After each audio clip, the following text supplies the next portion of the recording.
bonjour, bonjour à toutes et à tous, bienvenue sur KTV, Kwezi FM, le 106.9 pour ce temps de parole, toujours en direct, à la radio et à la télévision. Il est avec nous, on aime bien le recevoir, Elanzis, c'est un bon client, il envoie du pâté quand il est là. Elanzis, bonjour. Bonjour Patrick. Bonne année, amour, santé, gloire, beauté, comme on dit à la télévision, mais vous avez tout déjà, vous. Un meilleur vœu à toi aussi, à toute la population de Mayotte. Voilà. À quoi va ressembler 2019 pour FO ici à Mayotte? Est-ce que on va vers une année plutôt calme ou plutôt mouvementée? Bah écoutez, je pense que rien n'a changé, hein. On continue à remettre la même chose, hein. Les revendications sont toujours les mêmes et la posture et la réaction de l'État, il est un peu méprisable. Donc, Par rapport à quoi? Par rapport à toutes les revendications, nos revendications, nos forces ouvrières ne sont pas satisfaites. Donc, n'en parlons plus pour la population, hein. Rien ne va pas. Il y a un laisser-aller total, hein. On fait croire aux gens que les choses avancent, mais pour nous, ça avance peut-être. Il y a un début d'avancement. Je prends l'exemple des retraites, Elanzis. Il y a un début d'avancement quand même. Bah écoutez, on est dans un département français, on n'est pas, je sais pas, on n'est pas en Afrique, on n'est pas dans un autre régime, on est dans la République une et indivisible.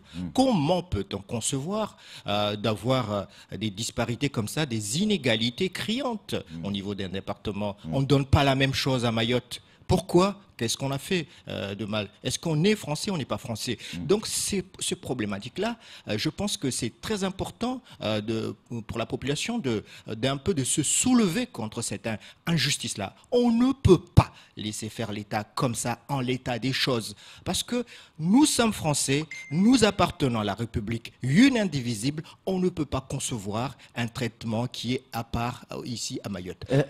Il faut traiter les Français pareillement, qu'ils soient en métropole, qu'ils soient dans les départements d'outre-mer. Là-dessus, on vous l'accorde. Là-dessus, on vous l'accorde. Dans les sociétés, au sein des sociétés, vous étiez venu en plateau en fin d'année dernière en nous expliquant votre stratégie par rapport aux conventions collectives, par rapport à un certain nombre de choses. Si certaines entreprises n'adoptaient pas vos revendications, en fait, vous alliez les dénoncer à la DIEC et vous alliez voir ce que la DIEC allait faire. Vous en êtes où de votre stratégie? Ben écoutez, nous, notre stratégie, c'est de faire gagner la population de Mayotte, les salariés de Mayotte, les retraités. Donc aujourd'hui, on s'aperçoit que rien n'est gagné, hein. Les retraités, ce sont des gens qui sont méprisés parce qu'aujourd'hui, ils sont vraiment au ras de pâquerette, hein. Les minima sociaux, il n'y en a pas.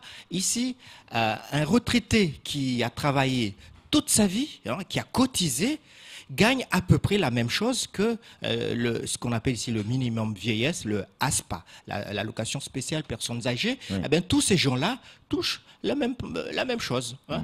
Qu'on ait travaillé, qu'on ait une retraite ou qu'on ait dans la vieillesse et qu'on veut avoir les aides de l'État. Donc, dans tous ces cas-là, ne sont pas différenciés. Ce qui fait qu'aujourd'hui, hein, nos retraités à nous, hein, c'est pas des retraités, mais c'est des gens qui touchent peut-être des allocations, mais ils ne touchent pas une pension de vieillesse. C'est pas une pension de vieillesse.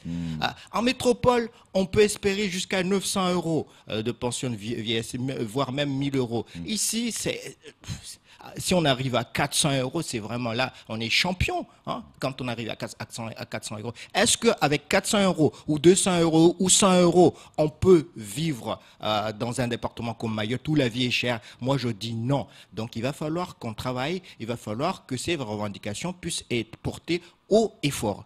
S'agissant des salariés, on a le Code du travail qui a été arraché. Parce que c'est pas de la bonne volonté politique de la... Le Code du travail, il y a quand même des règles. Application du Code du travail au 1er janvier 2019. Oui, Bon, oui, voilà, mais grâce à qui? Oui, mais enfin, ça y est, c'est en place. Oui, ça y est, c'est en place, mais il faut rappeler que le Code de sécurité sociale n'est pas applicable à Mayotte, hein. Toutes les références au Code de sécurité sociale, ici à Mayotte, on n'a pas le Code de sécurité sociale. Ce qui fait que le Code du travail est vidé de son sens s'agissant des avantages sociaux. Donc aujourd'hui, quand on parle du Code du travail, on peut peut-être s'en féliciter s'agissant de la formation professionnelle, mais il n'y a que ça comme avantage.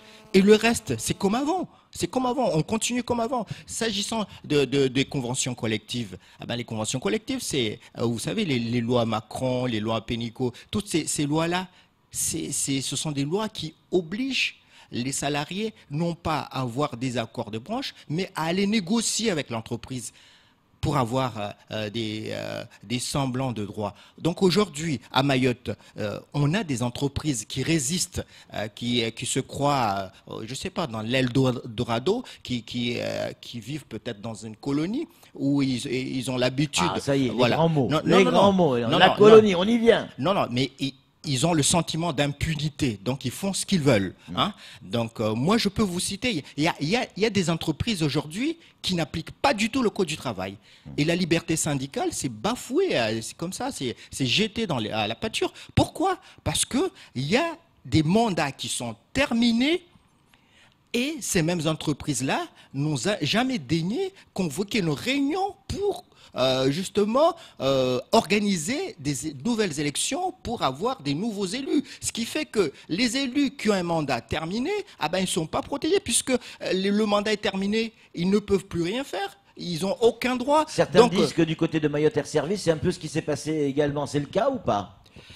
Écoutez, moi, j'ai visité tous les grands groupes. Dans ce groupe Issoufouali, il y a aucun élu dans le sens d'élection. Tous les mandats sont terminés. Donc ça veut dire qu'officiellement, il y en a même, ça fait 1 an qu'ils attendent l'organisation des élections. S'agissant de Mayotte Air Service, ça fait quelques mois que les mandats sont terminés. Et on attend inlassablement l'organisation des élections. Vous croyez que c'est ça? Qui doit ça l'organiser, ça? C'est le chef d'entreprise? Selon le Code du travail, pas le Code du travail qui était ancien, là, des colonies, le Code du travail français, c'est que le comité social et économique, ces élections-là, doivent être organisées par l'employeur, qui doit convoquer tous les syndicats en vue d'avoir un protocole préélectoral, en vue d'organiser, en termes de date, de timing et tout ça, les élections. Nous, on ne peut pas, de notre propre initiative, parce qu'on est organisation syndicale, convoquer tout le monde et tout ça, parce que nous ne sommes pas employeurs, nous sommes les partenaires sociaux. Donc ne confondons pas les rôles. Donc nous avons un rôle de partenariat avec l'employeur. Encore faudrait-il que l'employeur joue le jeu, et ce n'est pas le cas. Samuel Bocher, le rédacteur en chef de France Mayotte Matin, a une question à poser, Lanziz. Il y a quelques semaines sur ce plateau même, Salim Naouda de la CGTMA d'expliquer que 2019 serait une année sociale en matière de convention collective. Est-ce qu'on a avancé sur le sujet pour le moment à Mayotte depuis l'application du Code du travail de droit commun? Où en est-on? On n'a pas avancé d'un iota. Rien n'a avancé. On est comme en 1980, 1999, en 2000. On est pareil. Aucune entreprise aujourd'hui n'a emboîté le pas pour faire appliquer le Code du travail de façon volontaire. Donc les négociations, il va falloir qu'on les fasse cette année.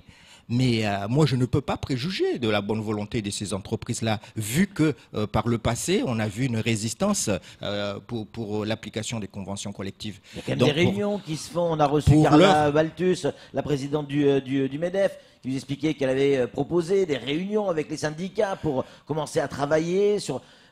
il y a quand même des choses qui se font. Pour l'heure, il n'y a que des propositions de bonne intention. Donc aujourd'hui, c'est pourquoi je dis je ne peux pas préjuger. Oui, mais quand je revois le passé, pour moi, je ne suis pas rassuré. Donc je vais rencontrer le MEDEF et les autres patrons. Mais aujourd'hui, rencontrer les gens, ça ne veut pas dire régler les problèmes tout de suite. Donc on va... Mais on les aborde déjà. Voilà. On va autour de la table, on discute. C'est déjà ça. On va se voir, et on va essayer de régler ce problème-là dans le dialogue social. Mais s'il n'y a pas de dialogue social, écoutez, nous, on ne reste pas les bras croisés. S'il n'y a pas de dialogue social, il y aura certainement un rapport de force qui sera engagé pour faire appliquer les conventions collectives et le Code du travail. Parce que c'est ça la loi et c'est ça la République. Est-ce qu'il y a déjà pardon pour l'expression, mais des points chauds sur Mayotte pour FO, c'est-à-dire des entreprises ou des institutions où il y a des choses qui vont pas et sur lesquelles vous avez l'intention de mettre l'accent? Nous avons envie de mettre l'accent sur toutes les inégalités. Oui. Dans les entreprises, il y a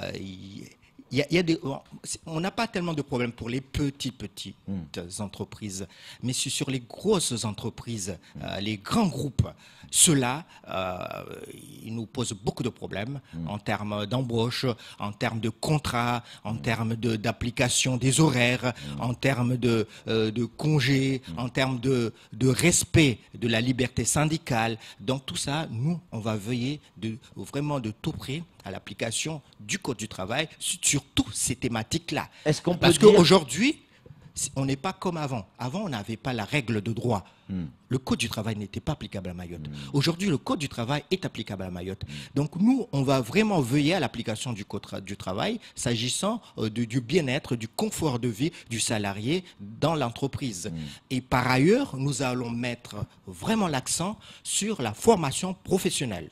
L'apprentissage, tous les contrats de professionnalisation, les contrats d'apprentissage, la formation continue, tout ça, ça doit s'appliquer à Mayotte.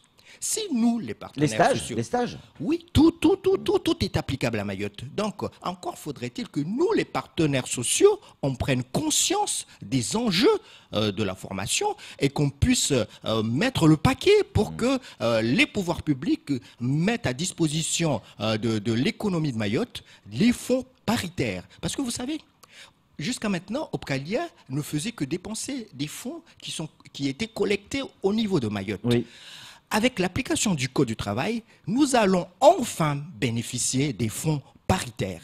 Et pour cela, il va falloir que nous, les partenaires sociaux, on se mette bien d'accord, les patrons et les syndicats de salariés, pour parler tous d'une même voix, pour exiger le même part de financement, comme c'est fait en Guyane ou à La Réunion, qu'on puisse bénéficier la même chose pour Mayotte, s'agissant des fonds paritaires. Parce que c'est très important. Si cette manne financière-là nous échappe, on aura beaucoup d'entreprises ici qui seront en difficulté parce que ce sont des centres de formation, parce que ce sont des entreprises qui veulent être aidés au niveau de la formation continue de leurs salariés, parce qu'il y a des jeunes ici qui sont vraiment en délaissement à la rue, tout ça, qui souhaitent avoir des formations de base par l'apprentissage. Donc tout ça, c'est de l'argent, et l'argent, ce sont les fonds paritaires.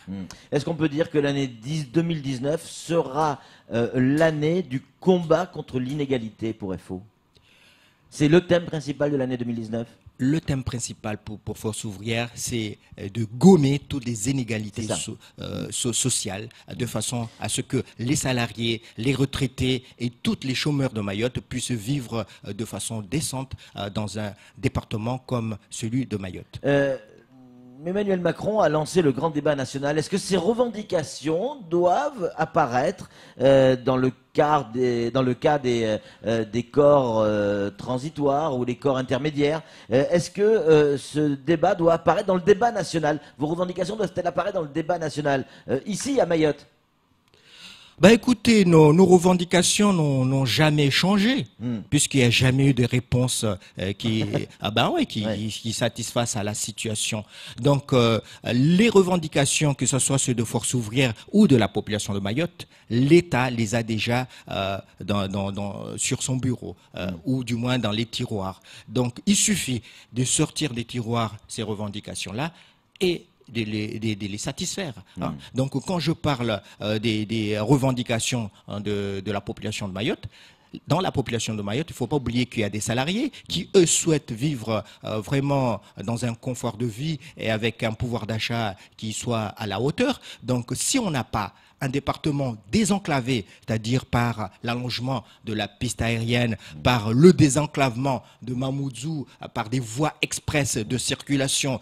Si tout ça n'est pas fait par les pouvoirs publics, vous pensez très bien qu'on n'aura pas le développement économique et social. Parce que dans tout développement, il faut parler aussi de désenclavement. Samuel Bocher, le rédacteur en chef, a une question, de France Mayotte évidemment, a une question à vous poser, Lanziz. Oui, Force ouvrière, la force syndicale s'inscrit derrière vous, ça on le sent parfaitement depuis des années et des années. Il y a un gros engagement auprès des salariés, mais pas seulement, j'ai envie de dire, ça va bien au-delà de ça. C'est pour toute la population, et vous le dites, défendre les intérêts de la population. Et on vous voit aux côtés du collectif des citoyens de Mayotte, l'intersyndicale CGT, il y a aussi FO. Vous étiez il n'y a pas longtemps avec l'autorité de la concurrence. Ça aussi, c'est important. Défendre la société mahoraise pour FO. Ben, tout à fait. Nous avons une association de défense des consommateurs, l'association Force ouvrière des consommateurs. Donc nous, à Force ouvrière, nous vivons dans la société. Nous avons EFO Jeunes. On s'occupe justement des jeunes qui cherchent des contrats d'apprentissage, qui cherchent des contrats de professionnalisation, qui ont besoin de savoir comment aborder la vie active en étant jeunes et tout ça. Donc nous participons pleinement à la vie dans la société. Donc, nous sommes des partenaires incontournables dans le développement économique et social. Donc, nous ne prétendons pas faire des miracles, mais au moins, nous combattons, nous luttons pour une meilleure qualité de vie et un confort de vie et aussi un pouvoir d'achat décent pour les salariés, les retraités et les chômeurs de Mayotte. Donc ça, c'est notre combat au quotidien et c'est ce qui nous fait notre force à nous, à Force ouvrière, c'est que nous sommes libres et indépendants des pouvoirs publics et des pouvoirs religieux et tout ça. Donc nous pouvons nous investir pleinement dans l'action syndicale parce que nous sommes une organisation syndicale respectable. Merci beaucoup, Elan Ziz, d'être venu sur ce plateau pour ce temps de parole. Un temps de parole qui est terminé. Tout de suite, la suite de notre programme.